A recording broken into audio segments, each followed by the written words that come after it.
Iran की ताकत को लेकर दुनिया में बहुत से लोग अचंभित हो रहे हैं। इसी से जुड़ी एक बड़ी खबर हम आपको बता दें। जिस पल एक ईरानी मिसाइल ने बहरीन के सलमान पोर्ट पर हमला किया, खबर यह आ रही है कि पोर्ट पर अमेरिकी लॉजिस्टिक्स से जुड़ा सामान ले जाया जा रहा था, जिसका इस्तेमाल ईरान पर हमले में किया जाना था, और उसी वक्त ईरानी मिसाइल आती है, हमला करती है उस पर।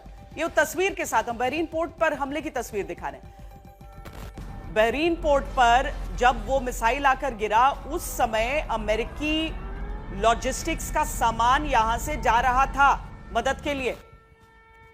अब ये कैसे संभव है वो सोचिए सुमित। क्या संयोग कहें या कहें कि ईरान की तैयारी को शायद उसके दुश्मनों ने थोड़ा कम करके आंका। देखिए, लोगों को ये लग रहा था, खासतौर पे अमेरिका और इजराइल को, कि दोबारा से जो अटैक होंगे वो बहुत लिमिटेड होंगे और शायद ईरान नहीं चाहेगा कि वो मिडिल ईस्ट के इन देशों के साथ अपने रिश्ते खराब करे, तो शायद वो इतना लिमिटेड अटैक करेगा। लेकिन हुआ क्या, ईरान ने ताबड़तोड़ अटैक शुरू कर दिया। ईरान ने हर उस जगह पर अटैक किया। और देखिए, बहरीन की आप बात कर लीजिए, ये सब जानते थे कि सिर्फ 5th फ्लीट का जो कमांड ऑफिस है वही उनके टारगेट पे था। ऐसा नहीं है, उन्होंने उन ऑफिस पे भी अटैक किया जहां पर अमेरिका के छोटे छोटे ऑफिस, या फिर आप कह सकते हैं उनके नेशनल कम्युनिकेशन सेंटर में अगर अमेरिका का एक ऑफिस भी था, उसको भी टारगेट करना शुरू कर दिया। तो ये आप मानिए कि ईरान ने जो कहा था कि हम हर उस जगह का इस्तेमाल, हर उस जगह पर अटैक करेंगे जहां पर अमेरिका अपने बेसिस रखे हुए मिडिल ईस्ट में, वो शायद सच कह रहा था और शायद ऐसा देखा भी गया। और हमने देखा भी कैसे, ना सिर्फ बहरीन की बात कर लीजिए, कतर की बात कर लीजिए, कुवैत, हर जगह पर ईरान ने अटैक किया। और शायद ये लिमिटेड वॉरफेयर नहीं, पूरे मिडिल ईस्ट को ईरान ने इन्वॉल्व कर दिया इस पूरे वॉर के अंदर। श्वेता, और उन सारी जगहों का इंटेलिजेंस उनके पास था, वो सटीक तरीके से उन सबको टारगेट कर रहे थे। और किससे टारगेट कर रहे थे? अपनी असली ताकत, मिसाइलें, जिसे रोकने के लिए अमेरिका और इजराइल ईरान के मिसाइल ठिकानों पर हजारों किलो बम बरसा रहे हैं। जब तक ईरान के पास ये मिसाइलें हैं, उसे झुकाना नामुमकिन है। और दूसरी तरफ से देखिए तो जब तक ये मिसाइलें हैं, तब तक इजराइल और अमेरिका कह रहे हैं वार करते रहेंगे। ईरान के पास मिसाइलों का पूरा जखीरा है। इसमें 300 किलोमीटर से 2500 किलोमीटर तक दूरी की मिसाइलें हैं। ईरान के पास कुद्स 1 है, जिसकी रेंज 600 किलोमीटर है। ज़ोल्फागर की रेंज 700 किलोमीटर है।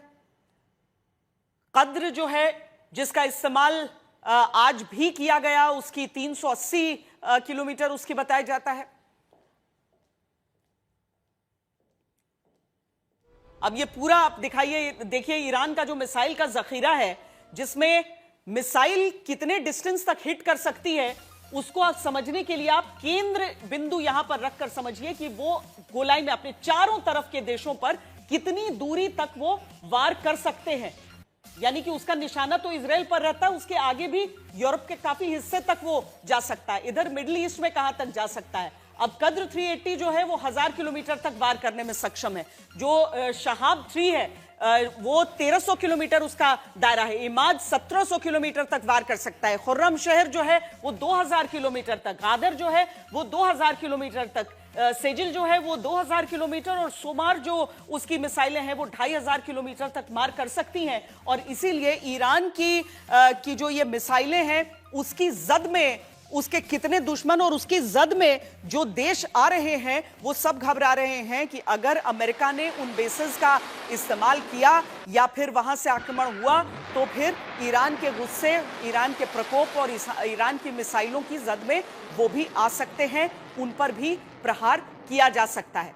ये तस्वीरें हम दिखा रहे हैं। ईरान ने जो कद्र मिसाइल, कद्र 380 जो फायर की, उसकी तस्वीर दिखा रहे हैं, क्योंकि ईरान की तरफ से भी ये जारी किया जाता है कि उसके पास सुमित कितने मिसाइलें हैं, कितने उसके ड्रोन्स हैं, और वो एंडलेस उनका स्टॉकपाइल दिखाने के लिए वो कैमरे उनके शुरू करते हैं, तो वो आगे आखिर तक जाते रहते हैं, और ऐसा लगता है एक टनल नुमा जगह पर वो सारी चीजें उनकी मौजूद हैं। और जब तक ये मिसाइलें उसके पास हैं, उसके पास विकल्पों की कमी नहीं है सुमित।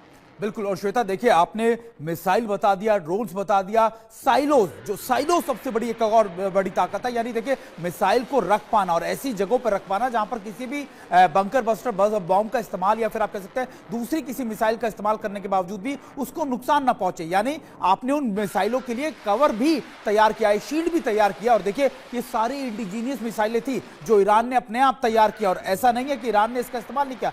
2025 से पहले भी रशिया जैसे मुल्क ने भी ड्रोन्स का और मिसाइलों की एक बड़ी खेप अपने लिए इस्तेमाल की और शायद ईरान का यही कॉन्फिडेंस था, यही मोराल था जो लगातार उसको अमेरिका के सामने खड़ा किए बैठा था। और अभी भी देखिए अमेरिका और इजराइल को यह डर है कि साइलों से अभी भी बड़ी मिसाइलें, खुर्रमशहर की आप बात कर लीजिए, दूसरी मिसाइलें जो करीबन जिनकी रेंज 2000 किलोमीटर से ज्यादा है, और ऐसा नहीं है कि इनकी रेंज बढ़ा नहीं सकता ईरान कभी भी इनके वॉरहेड्स को कम कर इनके अंदर जो एक्सप्लोजिव इस्तेमाल होता है उसकी कमी कर उसकी रेंज को बढ़ा सकता है। तो मेजर कंसर्न अभी भी अमेरिका और इजराइल में बना हुआ है कि देखिए खेप इतनी ज्यादा बढ़ी है कि कभी भी ऐसे बड़े अटैक्स किए जा सकते हैं। अब सऊदी अरब के क्राउन प्रिंस से आज पीएम को बात करनी पड़ी, बातचीत की है पीएम ने, क्योंकि आज ईरान ने सऊदी अरब को जिस तरीके से निशाना बनाया, सऊदी अरामको कंपनी की रास तनूरा रिफाइनरी पर ड्रोन से हमला हुआ और इसके बाद रिफाइनरी को बंद करना पड़ गया। Iran's formerly supreme leader, Ayatollah Khamenei, is dead. Iran अपने सर्वोच्च नेता की मौत के बाद बौखलाया हुआ है। अब उसके निशाने पर हर वो देश है जो अमेरिका और इजराइल के साथ है।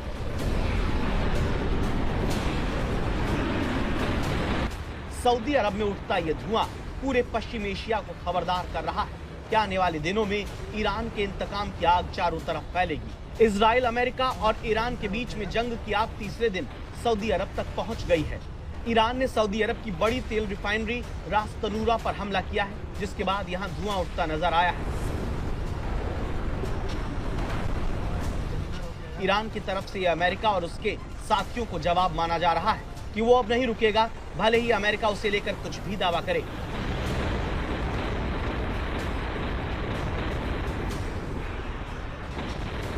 We have hit hundreds of targets in Iran, including Revolutionary Guard facilities, Iranian air defense systems. Just now it was announced that we knocked out 9 ships plus their naval building, all in a matter of literally minutes.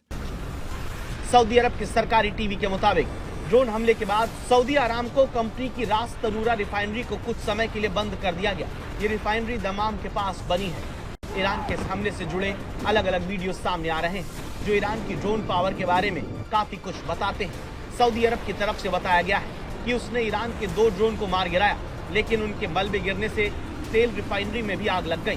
दुनिया भर के बाजार पहले ही इस लड़ाई से हिल चुके हैं। तेल की कीमतें आसमान छू रही हैं। ऐसे वक्त में रास तनूरा तेल रिफाइनरी पर ड्रोन हमला अच्छे संकेत नहीं। यह हमला बताता है कि ईरान के इंतकाम की आग से तेल नहीं बचेगा, क्योंकि सऊदी अरब से पहले कुवैत की अहमदी तेल रिफाइनरी पर ड्रोन हमला हुआ।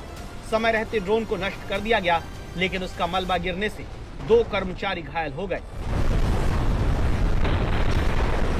इससे पहले Iran, UAE, Bahrain, Qatar, Kuwait जैसे देशों में अमेरिकी सैन्य ठिकानों को निशाना बना चुका है। ईरान के जवाबी हमलों के बाद सवाल उठ रहा है, आखिर वो दुश्मन से ज्यादा उसके हिमायतियों पर क्यों गुस्सा है? इसका जवाब एक्सपर्ट ये देते हैं कि इजराइल की तुलना में इन देशों पर हमला करना आसान है और पलटवार का खतरा कम। ईरान के हमले से ये लोग जल्द से जल्द सीज फायर की मांग करेंगे। इसके लिए डोनाल्ड ट्रंप पर दबाव डालेंगे, क्योंकि ये देश दूसरे देशों की लड़ाई की वजह से अपना आर्थिक नुकसान और अपनी जमीन पर उथल पुथल नहीं चाहते। अब ये सैटेलाइट तस्वीर देखिए जो सऊदी अरब में खड़े अमेरिकी लड़ाकू विमानों की है। इसके अलावा जिस तरह से ईरान पर अमेरिकी हमले में सऊदी अरब को लेकर दावे हुए, उससे भी ईरान नाराज है और सऊदी अरब से लेकर यूएई को निशाना बना रहा है।